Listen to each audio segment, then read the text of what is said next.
அன்னை ஹதீஜா நன்னய பண்பை அகமதில் தாங்கிச் சிறந்தார். கண்ணில் கருணை, கையில் தானம், கல்வில் இறைவேதம் சுமந்தார். செல்வத்தை மறுத்து வறுமையை ஏற்று சீமாட்டியாகவே வாழ்ந்தாரே. கண்ணியரே, அன்னையரே, கொஞ்சம் நில்லுங்கள், நம் கண்மணியாம் பாத்திமாவின் சரிதம் கேளுங்கள்.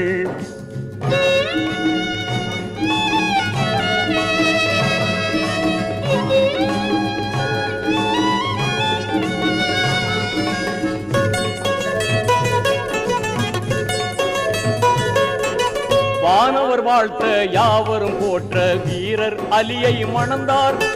தீன்புல பெண்கள் குரவை ஒலிக்க சிறப்புடன் இல்லறம் புகுந்தார்.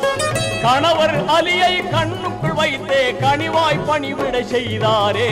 கண்ணியரே, அன்னையரே,